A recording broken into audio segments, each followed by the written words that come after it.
everyone, Draco Magnius here for another episode of Let's Play Omen Exitio Plague. In the last episode, we got attacked by the cultists on a ship, and after the shipwreck that happened after we ran into some fog, we ended up on this mysterious island where the cult we thought we dealt with seems to be doing more here. So we've decided with the, to help out with the local populace to maybe deal with them. But we gotta figure out where we're gonna go from here. Like, we could try to convince the villagers to help. Convincing the villagers to follow you may not be completely useless. That boosts the old motivation. Well, before we go there, I think it would be in our best interest to go to the cultist cave first. You know, get some intel before we try to convince people. Rays of sunlight filter down through the jungle vegetation, warming your skin. You've been walking with Ayada for quite some time, when eventually she turns to you and gestures for you to be silent and move more slowly. You are approaching the cave where the cult conducts its rituals. Yeah, I'm not going to be able to do what I was hoping to do. It's fine. I was trying to move the screen in such a way that I'd be able to see the volume, but oh well. The thick jungle opens onto a small beach. They walk up here in a line. You approach the entrance to the cave carefully, making sure that there's no one around or inside. Then you light a torch and go inside. I think they come here for this. As you're moving deeper into the cave, Ayada holds the torch nearer the cave walls, illuminating strange and ugly pictograms. These drones were here long before they came to this island. They have been here since ancient times. The symbols on the wall are heavily stylized, a bizarre hybrid of rock painting and Egyptian hieroglyphs. You make out what seems to be people worshipping, and others who seem to be suffering.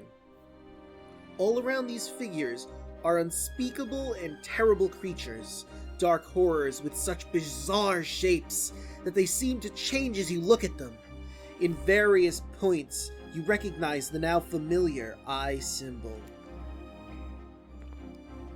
You reach the end of the cave, which opens onto a large space with a natural rock dome.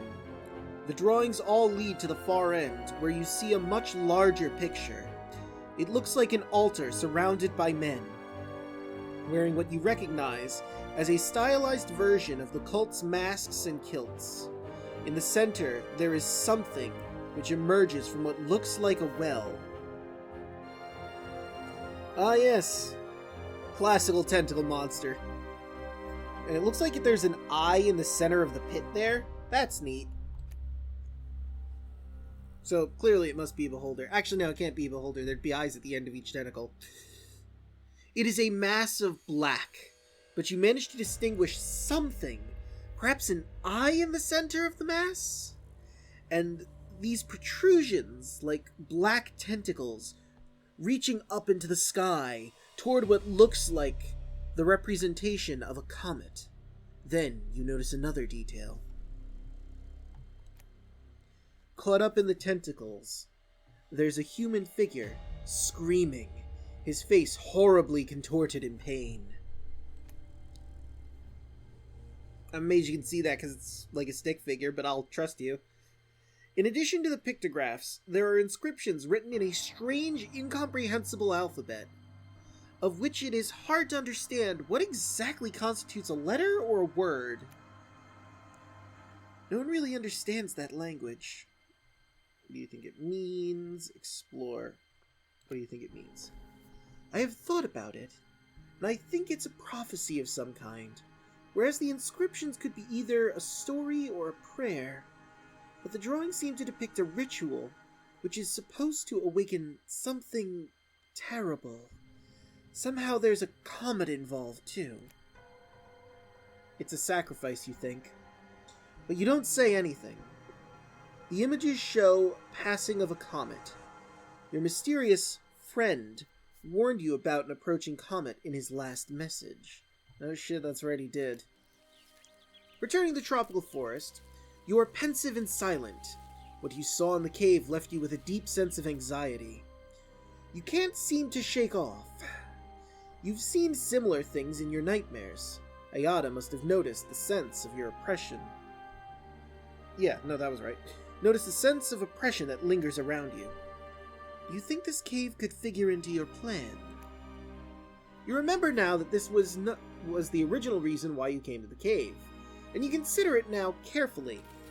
On reflection, woo, experience points. On reflection, you decide that the cave is too risky. Too risky a location for any sort of ambush or attack. Don't mind me, gonna boost my stats. Let's get my speechcraft going, because we're gonna have to convince some folk, and speechcraft seems like the best idea. Fuck yeah. Now let's try to convince some people to rebel against these cultist monsters. The sun is already high in the sky when you finally leave your bed and walk out of the hut where you've been sleeping. The village is a hive of activity. Many of the fishermen's dugouts are already at sea. Others are intent on finishing their careful preparations before heading out. The women are busy with various activities. Some tend to crops on the edge of the village, while others are looking after the children. It seems like any other perfectly ordinary day. As if Fuego's kidnap, or those from before, had never happened at all. Ayada comes up, bringing you some fruit for breakfast. Have you had any ideas? We organize a raid on the cult's camp. Ayada notes your hesitation. But you don't think that it's possible. You explain to her that this is not the case, but that you would have much better chance of success if it were not just the two of you. Tell me about the villagers. They are strong and determined. When they decide to do something, they stop at nothing. Now that was a poor read. Let me try that again. They are strong and determined. When they decide to do something, they stop at nothing. However, unfortunately, as I've already told you, they are very superstitious. They wouldn't even consider attacking people who they believe are capable of magic. Alright, what about the defenses? They have weapons. Terrible weapons. That can strike from a great distance and with more force than arrows. That is all I know. Well, they've got guns. We have to make an attempt. What attempt? You noted that Ayada's tone of voice when speaking about the villagers, and you decide to make some of them, you decide that maybe some of them could be convinced to help you. When you tell her this, and that this is your best hope, she nods in agreement. There are perhaps 3 men that we could convince. Amana is the chief. He's very close to his son. Yeah, I could believe he'd want him back. With her eyes, she indicates his hut. He has not left the hut since his boy was kidnapped. Tahitoa is strong and powerful, not easily scared. Monari is very agile and headstrong. I think he suppresses his anger for them. Try to persuade the chief. Can I try all of them? Because I'd like to try all of them. But let's go for Amana first. You go up to Amana's hut, knock, and enter. You find the chief sitting in silence on a mat in the center of his hut, his thoughts seemingly miles away. You're silent for a moment, considering your words, but he speaks before you. You must forgive my manners, but mourning fathers forget the most basic courtesies towards both guests and their own companions.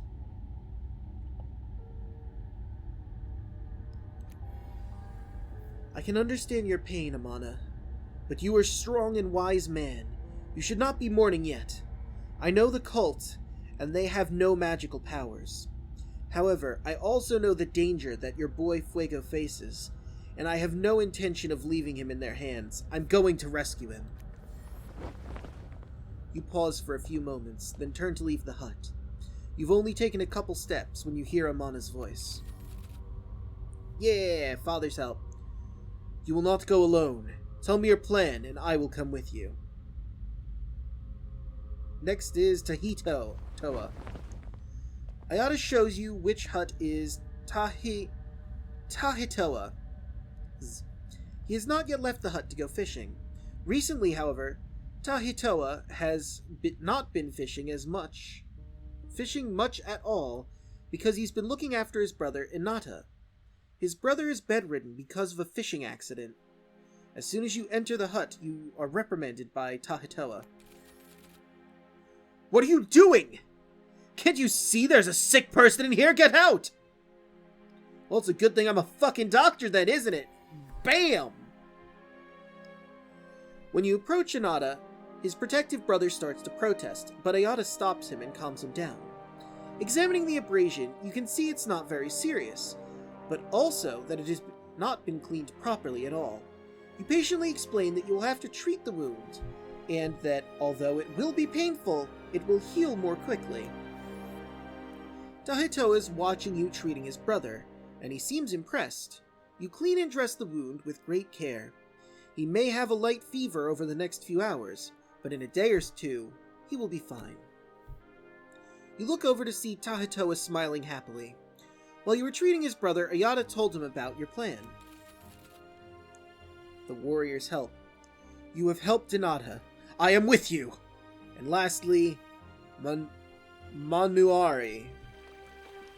You follow Ayada to a dugout, and you paddle together to Manuari, Captain M's usual fishing spot. You reach him quickly and glide up right next to his canoe. At first he seems to be ignoring your presence, but then he barks at you. You're frightening the fish! Find your own spot! He does not seem too happy to see you.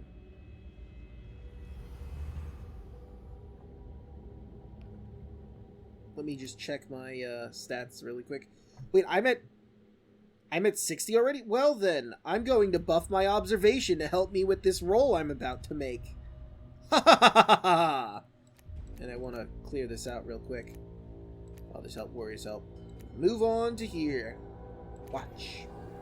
As you watch him fishing, wondering whether he will help you on this rescue mission, something about his concentration and bearing gives you the impression that he is indeed a brave man, but also deeply melancholic. You detect even a hint of guilt in his unblinking eyes. We're going to rescue Fuego and all of those that have been taken by the masked men. All of them. The man raises his head and fixes you with his large, bright eyes. The fisherman's help. That is a brave plan. I will help.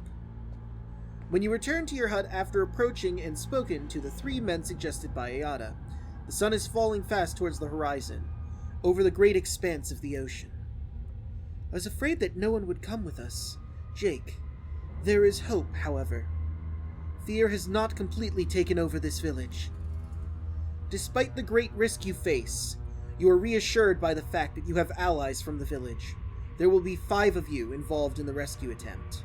Nonetheless, you will have to plan the attack so as to not be seen. Surprise will clearly be an important element of your raid. The strenuous flight of the little men. Fight, rather, not flight. You're lying in your hut and staring at its thatched palm roof, losing yourself in thought about the upcoming mission and its obvious dangers. Then your thoughts turn to something else, something which you had ignored since your first regained consciousness on this island. How the hell did you even get here? Now, you have an idea where you are. The answer seems utterly impossible. When the Serenity became lost in the fog, it had headed towards South America. But this island is not in the Caribbean. When you saw the stars on first night, you got a shock. At first, you could not recognize a single constellation, until, that is, you knew what to look for. The constellations of the southern hemisphere. You seem to be on a Polynesian island in the middle of the Pacific! Let me try that. I want to try that read again. At first, you could not recognize a single constellation, until, that is, you knew what to look for. the constellations of the southern hemisphere. You seem to be on a Polynesian island in the middle of the Pacific! It's already astounding that you should have survived, let alone you've made such a journey while unconscious. Your thoughts are interrupted by the entrance of Ayada, whose face appears as she pulls a curtain to one side. How are you, Jake? Ayada stands silently awaiting your reply. Her beautiful face is marred by a worried frown. She too has probably had trouble sleeping, preoccupied with thoughts of your dangerous plan. Honest, I'm worried. I am too. There's a silence for a few moments. It'll be fine, you'll see. You have to do it. Our plan is extremely perilous, it's normal to be afraid. What would the best angle be? What would be the best to help her? It'll be fine, you'll see, is a little optimistic. We have to do it. We certainly must. There's no way around it. That's a good stance. Or persuade. Our plan is extremely perilous. It's normal to be afraid. Is gonna kind of make people... I feel like that's just gonna bring her down a bit. Let's go with certainty. Of course, it is life and death. But will we be able to do it? Ayada looks at you, her face overcast with doubt. She's starting to think you have no hope for success. You have to at least try, for Fuego's sake. That poor child. Wonder what they're doing. Yada's eyes fill with tears.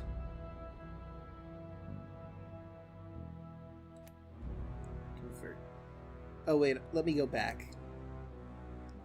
They won't even notice us, and we will rescue Fuego.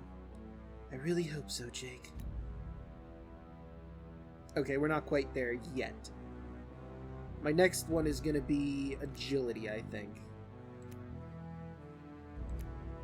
Boop, boop.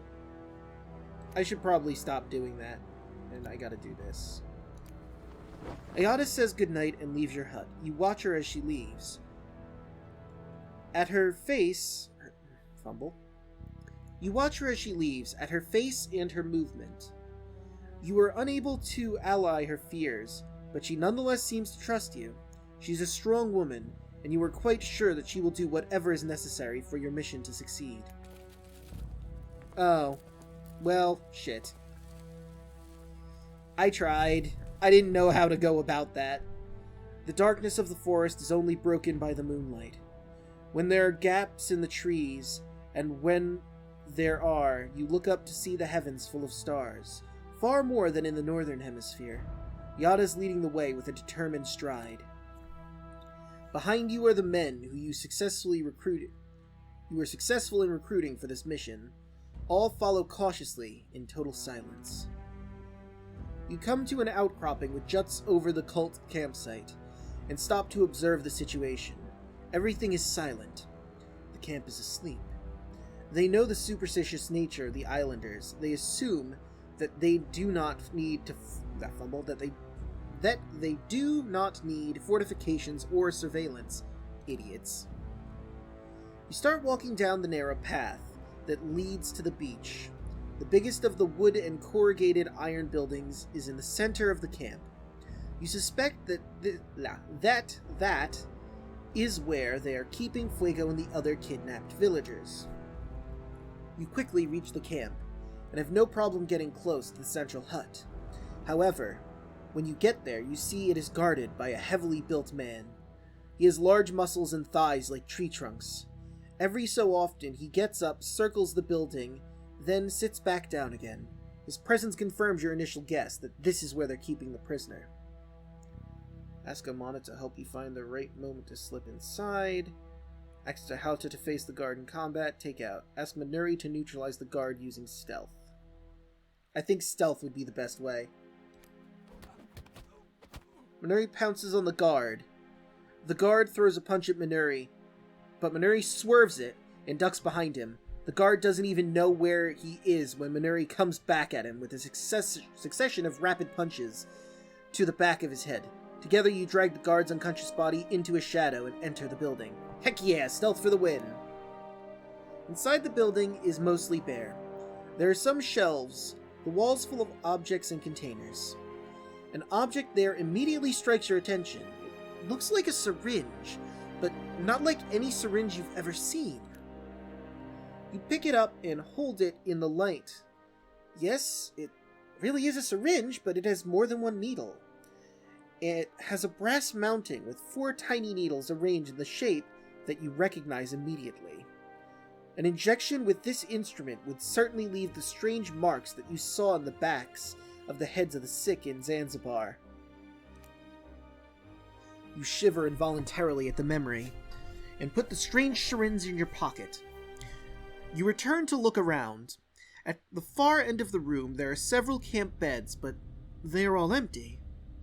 Then Ayada silently attracts your attention, and points to a large trap door in the floor. When you open it, a terrible stench hits your nostrils.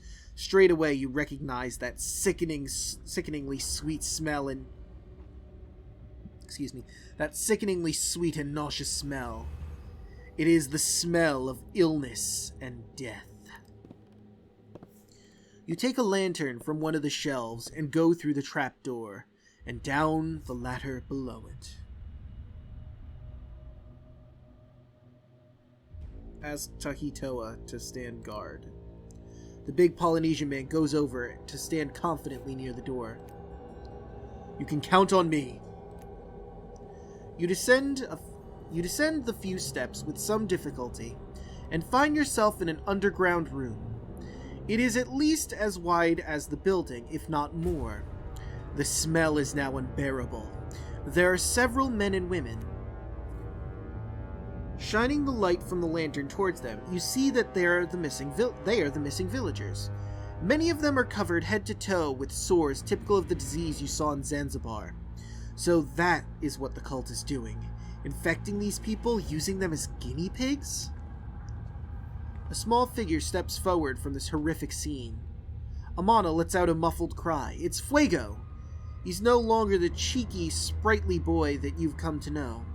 He has been ravaged by the disease. The chief picks him up and takes him into his arms. He then looks at you worriedly. You touch the boy's forehead and discover he is feverish. Your eyes travel immediately to the back of his neck, and yes, the mark is there. You look at the others. They are greatly weakened by the disease, and they will not be able to climb the ladder to escape. You promise that you will return for them, and you ascend the ladder with Fuego. You start thinking about how you might do this. You climb out of the trap door, and your companion is waiting there. He had no problems. As you're leaving the building, you hear indistinct noises coming from the camp. It may be they have heard you, or perhaps it's just time to change turns for the guard. You can't be certain either way, but you cannot take any chances. Still, carrying Fuego, you run out of the camp as fast as you can. You're running through the dense vegetation of the jungle, trying to put as much distance as possible between yourself and the camp. You cannot help thinking of the poor diseased villagers locked underground, and that you were unable to save them. How the dreams of little men drown. I'm still just shy. So what was my missed night before the storm? Spend the night alone before sortie at the cult. Huh.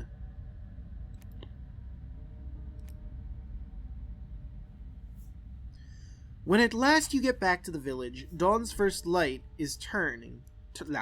Dawn's first light is turning. The sea, a deep pink color. You are still holding Fuego in your arms, and he's boiling hot.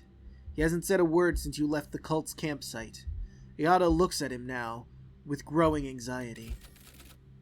Oh, hey.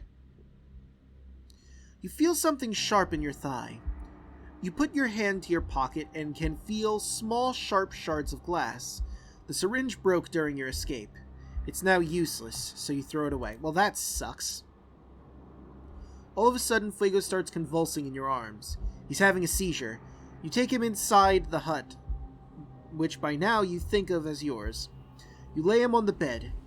You must try to somehow bring his temperature down and stabilize him, but it will take some time.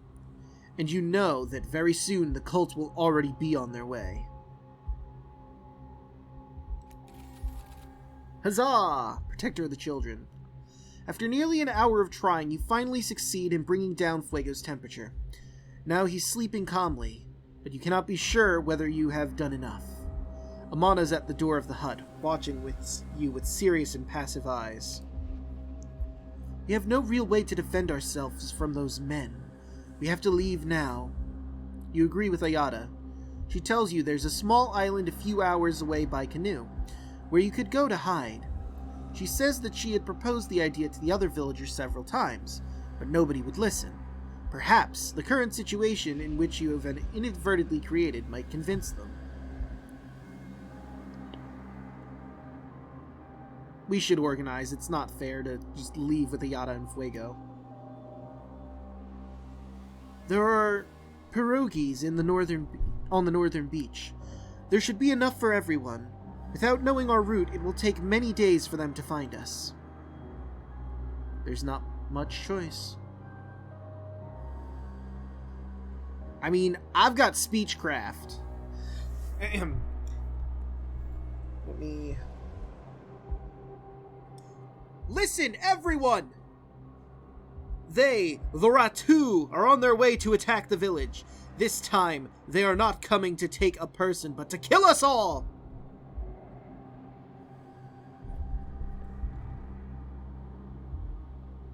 There we go, I had to adjust my gain a little bit there. The villagers gather around, listening with a mix of incredulity and fear. They do not have magical powers, but they do have weapons and terrible poisons. They are using the kidnapped men to test their poisons, and when they die, they throw their bodies on a fire. We found those who were still alive imprisoned underground. They will not be alive for very much longer. Ayada confirms what you are saying. You and Ayada are getting ready to escape. You must prepare to leave as quickly and easily as possible. You are able to organize an orderly evacuation. The villagers are following you silently through the dense jungle. You've gone far, though. Before you see, directly ahead, a company of cultists armed with rifles. The rifles are already loaded and aimed straight at you. Son of a bitch, really? Ayada quickly grabs your hand and pulls you into the cover of an area of even denser vegetation. The people of the village are not so lucky. You see many of them fall to the ground under the barrage of rifle shots. You do not even have time to think. Some of the cultists are already running through the clouds of gunpowder and smoke, looking for you. Come on, we have to hide! Through the chaos of gunpowder smoke, screaming people, running, you see someone approach you slowly. Fuego. He seems to be completely recovered. You snatch his hand and all three of you set off running as fast as you can. Ayada leads, pulling you through the vegetation, holding onto your hand even more tightly, and not looking back. You change directions several times. You do not slow even for a moment, despite nearly falling several times and having your skin ripped to shreds by thorns and sharp branches. Fuego, despite his recent sickness, fares much better than you. A cliff suddenly opens up before you. Ayada pulls you closer to her and guides you through the narrow space between the cliff face and the trees until you come to a small cave and you crawl inside. You would never have suspected the existence of this large hole in the rock, and it should be almost impossible to find. Again, you feel a strong sense of guilt, like a knot in your stomach. Images of the massacre flash through your mind, and you cannot help but think that it is all your fault. You try to wriggle into a new position within the confined space of the cave. You've been here for hours, and every part of your body is aching. The idea was that after a sufficiently long time, the cultists would come to the conclusion that you are as dead as the rest of the village. It is a thought that only reinforces your sense of guilt. The sun is disappearing over the horizon of the ocean. Yada's holding Fuego in her arms. He obviously has less physical difficulty being in this confined space, but he had just recovered from the disease when he had to witness the deaths of all the people closest to him in the world. Nonetheless, his face is composed, even a little proud. Night has fallen. It has been several hours since you last heard the shouts and other noises of the cultists searching the jungle. It is reasonable to suppose that they have by now abandoned their search, thinking that they have killed everyone, or that if anyone has escaped, they are long gone. You leave the cave and move silently toward the beach where the canoes are. Fortunately, you are still extremely cautious, because near the pierogies there are 2 armed cultists. The men seem to you like they have a military bearing. You tell Ayada to be ready. According to your observations of their movements, one of them will soon go off to a patrol. The others will go off to patrol the other side of the beach, and that will be the moment to move. The 2 cultists have been immobile and silent for quite some time. When one pulls something from his coat pocket, you can not see what it is until his face is illuminated by the small flame, which lights his cigarette. His partner starts walking away, probably to patrol the other side of the beach. This could be your chance. Don't mind me. Oh damn. Yeah, let's go with agility next. That seems like the best call. Approach, trick. Use Fuego to distract him. Approach silently and surprise him. Well, it's a good thing I just buffed my agility then, huh? You creep slowly and cautiously down the beach, coming up on the man from behind. When he hears something and turns, it's too late. An uppercut to his jaw sends him flat on his back, on the sand, and a few more punches make sure that he stays down. It seems they were determined to stop anyone from escaping. They have damaged the canoes to make them unusable. Upon further inspection, you find one pierogi which is less damaged than the others, and should still float. It won't be able to carry all 3 of you, though. You shake with anger and frustration. You were so close! Go! Fuego knows the way! You angrily refuse. You've been arguing about it for some time when you both suddenly realize that Fuego has gone. Yada stops herself shouting with her hand. No.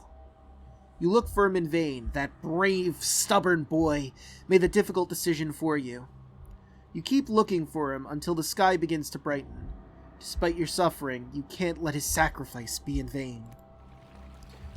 Ayada, silently weeping, helps you push the pierogi into the water. With a sigh, you sit and pick up your paddle. With a heavy heart, you drift away from the island. The sun reflects off every single wave. You're surrounded by the immensity of the ocean. You have no concept of how much time has passed. You're lying dazed in the pierogi. Your skin is taut, cracked and burnt by the unrelenting sun. Thirst has overtaken you, and you have no strength to paddle whatsoever. The boat is now at the mercy of the wind and currents. You do not understand how it happened, but at some point Ayada lost her bearings. It may have been the pain of losing Fuego, the panic of the escape, or perhaps it was just that the current altered your course and she didn't notice. Whatever the reason, it means that instead of reaching the island as you have intended, you are now drifting helplessly, surrounded by an infinite expanse of flat water. With great effort, you manage to lift your head. You look at Ayada, who is lying on the other part of the canoe. It looks like she's breathing, but you cannot be certain. It may just be the slight rise and fall of the ocean. You let your hand fall back down. It's too hard to keep it raised for long. Suddenly, your fingers feel wet. At first, you suspect it's your mind playing tricks on you. But then, it feels increasingly real. Is the pierogi sinking? You lift your hands to see, but it is not water on your fingers, but blood. In front of you, Helen is splayed out on the bed. The sheets are soaked with blood, and it keeps flowing from her mouth, body, and eyes like red tears. Why didn't you save me, Jake? Instinctively, you want to scream. No, that's not what happened. These were not your symptoms! Your illness was not like this! I thought it was tuberculosis! Helen looks at you smiling, pretends to cough, then gets out of bed. Were these my symptoms? Helen is coming towards you. At first you take a step back, but then you see she is transformed back into your Helen, the beautiful Helen. She's no longer covered in blood. Moving forward, she opens her arm. Embrace. You embrace your wife. You can feel her warmth and her scent. It really is her. You hold her tightly in your arms.